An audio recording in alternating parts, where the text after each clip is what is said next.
What's up, guys? It's Joel Puncher's Paintball. Today we are here to talk about how to store paintballs properly. If you guys are new to the sport of paintball, one of the popular questions that we get asked is how do you store paintballs so that you can reuse them for a different time. So stay tuned, and as always, like and subscribe if you like our channel and our content. We'll see you guys after the intro.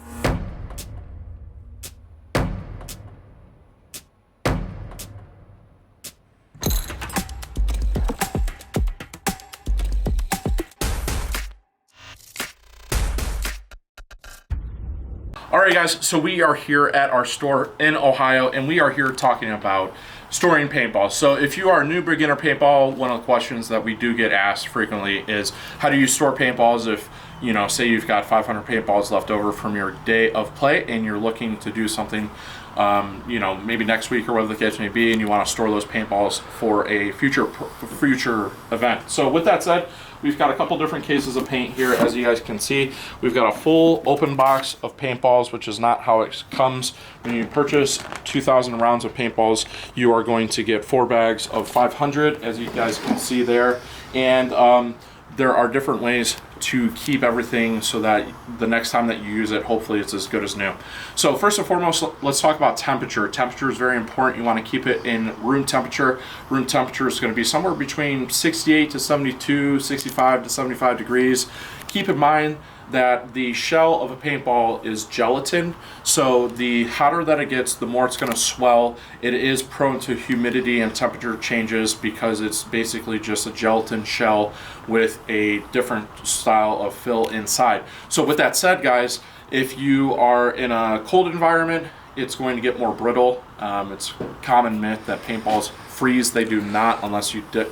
You have to like dip them in liquid nitrogen. And even then you have like a minute or two to shoot them before they disintegrate. So. Correct, yeah. So, but then with warm temperatures, you want to keep them out of direct sunlight. You want to keep them out of situations where there's massive temperature changes. So something like trying to keep it in your car is going to be a bad idea, or your garage if you're like in the fall time where it's, you know, cold in the summer or cold in the morning, and, you know, in the afternoon it's warm, whatever the case may be there.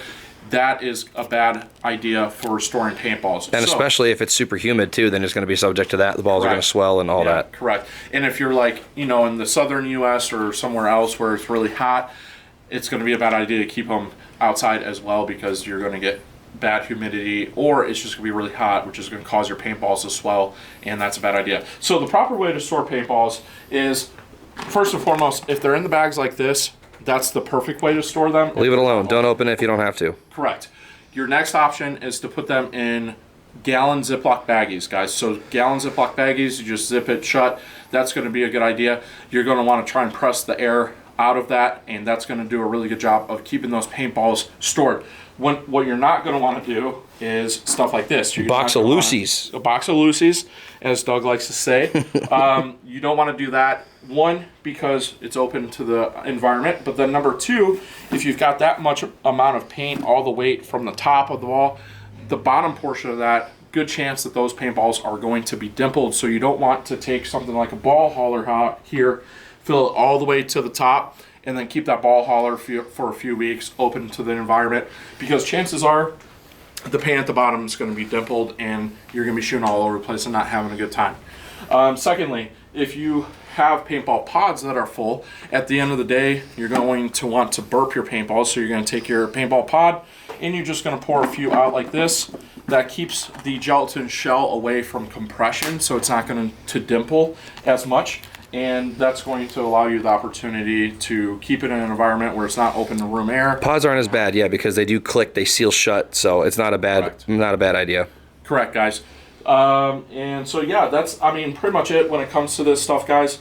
How about rotating your paint? Do you ever rotate it? Rotating paint, if it's going to sit for a while, what Doug is referring to is taking a bag of paint and rotating it so that the balls are not sitting at point of compression for too long, basically, is the concept there. One last thing to mention here, guys, if you guys are storing your paintballs in a controlled environment, but say you've got a cement slab, say you're in a pole barn or your basement, or maybe your garage is environmentally controlled, whatever the case may be there, you are going to want to keep it off of cement, because obviously cement can change in temperatures, and that could cause the balls to change in temperature as well, fluctuate and shrink and swell, and that's going to be bad for performance of paintballs. Alright guys, so there you have it. That is how to properly store paintballs in the event that you want to use it for future use. So with that said, one last thing I'd like to mention is that we do have scroll sacks here, and if you have broken paintballs and you need to clean them off, the scroll sack is perfect for that purpose. Or you've got oily paint's going to fly all over the place, so definitely scroll sack is definitely useful for cleaning off those paintballs and being able to use them again instead of throwing them in the trash. So with that said guys, make sure that you stay tuned for more content. If you're a beginner paintball and you like this content, make sure that you subscribe to our YouTube channel, and we'll see you guys next time.